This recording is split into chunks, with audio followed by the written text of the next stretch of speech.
7 വർഷത്തെ ഇടവേളയ്ക്ക് ശേഷം സംവിധാന രംഗത്തേക്ക് മേജർ രവി തിരിച്ചെത്തുന്നു. ഓപ്പറേഷൻ റാഹത്ത് എന്ന ചിത്രത്തിലൂടെയാണ് മേജർ രവി വീണ്ടും സംവിധായക കുപ്പായം അണിയുന്നത്. തെക്ക് നിന്ന് ഒരു ഇന്ത്യൻ ചിത്രം എന്ന ടാഗ് ലൈനോടുകൂടിയാണ് ചിത്രത്തിന്റെ ഫസ്റ്റ് ലുക്ക് പോസ്റ്റർ പുറത്തുവിട്ടിരിക്കുന്നത്.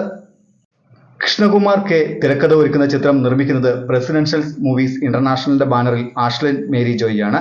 പ്രശസ്ത തെന്നിന്ത്യൻ നടൻ ശരത് കുമാറാണ് ചിത്രത്തിൽ നായക വേഷത്തിൽ എത്തുന്നത്. പട്ടാളവുമായി ബന്ധപ്പെട്ട ഒരു ചിത്രം തന്നെയായിരിക്കും ഓപ്പറേഷൻ റാഹത്ത് എന്ന സൂചനയാണ് പോസ്റ്റർ നൽകുന്നത്. ഹിന്ദി, മലയാളം, തമിഴ്, തെലുങ്ക്, കന്നഡ ഭാഷകളിലാണ് ചിത്രം പുറത്തിറങ്ങുക. അർജുൻ രവി ഛായാഗ്രഹണം നിർവഹിക്കുന്ന ചിത്രത്തിന്റെ എഡിറ്റിംഗ് നിർവഹിക്കുന്നത് ഡോൺ മാക്സ് ആണ്. മെറിലാൻഡ് സിനിമാസിന്റെ ബാനറിൽ വിശാഖ് സുബ്രഹ്മണ്യൻ നിർമ്മിക്കുന്ന ഏറ്റവും പുതിയ ചിത്രമൊരുക്കാൻ വിനീത് ശ്രീനിവാസൻ. ബ്ലോക്ക് ബസ്റ്റർ വിജയം നേടിയ ഹൃദയം, വർഷങ്ങൾക്ക് ശേഷം എന്നിവയ്ക്ക് ശേഷം ഈ കൂട്ടുകെട്ടിൽ ഒന്നിക്കുന്ന മൂന്നാമത്തെ ചിത്രമാണിത്. 2022 ഏപ്രിൽ റിലീസ് ചെയ്ത പ്രണവ് മോഹൻലാൽ ചിത്രം ഹൃദയം, 2024 ഏപ്രിൽ റിലീസിനെത്തിയ പ്രണവ് മോഹൻലാൽ ധ്യാൻ ശ്രീനിവാസൻ ചിത്രമായ വർഷങ്ങൾക്ക് ശേഷം എന്നിവ ഈ കൂട്ടുകെട്ടിനെ മലയാളത്തിലെ ബ്ലോക്ക് ബസ്റ്റർ ടീമാക്കി മാറ്റി. ഈ പുതിയ ചിത്രത്തിന്റെ സംഗീതം നിർവഹിക്കുന്നത് ഷാൻ റഹ്മാനാണ്. രചന നിർവഹിക്കുന്നത് നോബിൾ ബാബു തോമസും ഛായാഗ്രഹണം നിർവഹിക്കുന്നത് ജോമോൻ ടി ജോൺ എന്നിവരാണ്. ചിത്രത്തെക്കുറിച്ചുള്ള മറ്റു വിവരങ്ങൾ ഇപ്പോൾ പുറത്തുവിട്ടിട്ടില്ല.